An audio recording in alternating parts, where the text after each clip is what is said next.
we may get into catastrophic failure of certain roadways. This would be 15% more, and it also helps us to stabilize us in perpetuity, that we can plan our 5-year CIP program around a stable 40% going to capital projects. And additional funding as council deems appropriate. Well, I know that law enforcement is considered to be very important by our residents, and certainly I would have no problem with the 60-40 split that you are suggesting. Bill, I don't know if you'd like to comment on that. Well, I was on the renewal committee, and I know that when we were out there, we spoke to a lot of residents, and the big focus was law enforcement. So, I think going less than 50% for law enforcement would be inappropriate, because that's what people expected. That they were, the majority of people thought this was going towards the police. A lot of our advertisements and discussions with people was that, for the services that we get here from the police department, we were willing to pay more. And so, 60% would be the minimum that I would expect that we would put towards the police. I understand there's lots of important projects that we have out for the roads and et cetera, but I think we're going to need to budget those appropriately and separately. So. Okay, did we have any public comments on this? I have time. I have a comment or a question. And that is, how well are we fixed if the Marsh Road wall crumbles? Will that be all our expense, or do we spread that out? Well, in catastrophic failure, we wouldn't have enough money on hand to deal with that. We may be able to shore it up, maybe able to do some other things in the end, but we're going to need to look at a different funding for that in the long term, and that's going on now. And one of the things that, Alan and John, I know we talked about Marsh Road, and we're talking about it like it's all of our problem, but it's not. I realize the channel is on the Atherton side, but half that road is in Menlo Park, or in the unincorporated area. So it's not all of our area. So the road is cut in the middle. And so, it would be a shared expense, and when Duncan was putting this together, he had 100% Atherton exposure, which I think is inappropriate.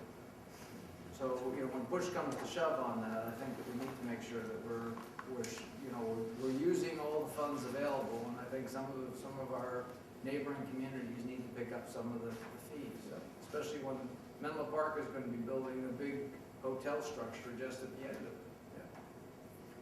Are they definitely going ahead with that? They definitely, I was approved. And I don't think that they put in any money in that project for road maintenance of Marsh Road, as far as I remember. And again, I think that's going to increase the traffic flow by large in my mind. And I think that we should, just as Bill said, I think we should go to Menlo Park and say, what are you going to do about it? All right, well, are you through now? No, it's fine. Yeah. Yes, I'm through. Because we went through the capital improvement plan a meeting ago or 2 meetings ago, and I was trying to get $145,000 in there to do Watkins. And we didn't even have room for that. And that's when we were using this money 100%. So I don't understand how we can drop to 50%, or what were you saying, 40%? 60-40. Be 40%. I don't see how you can go from 100% to 40% without somebody sitting down and showing me what projects they eliminated. Because they had 100% in there 2 months ago. And I'd like to know what they're not doing, because I think we can lose the parcel tax revenue just as easily by letting the roads go to pot as we can by having people not be happy with the police force. So I think it's a two-edged sword. I think John has, again, looked at this, and while we're not doing a lot of new stuff in the roads, I think the result was, when he talked to Duncan about that we could keep the roads in reasonable repair with the amount of money that we have with 40%. I'm really skeptical of that. Well, John, do you want to comment? Well, I also remind the committee that we do have another expert looking at this, in Mike Kashwagi, who's going to be reviewing the 5-year CIP and taking a look at it. And I think that I think we can meet minimum we can exceed minimum maintenance standards with the current budget, I think we probably do need to take a look at the 5-year CIP with the new projects there and reevaluate and see. Plus, I would remind as well that there is the opportunity with, I think, significant cost savings that we're working on in the general fund. Council will have the ability to reallocate general fund monies. You know, most cities don't take any general fund money on public works.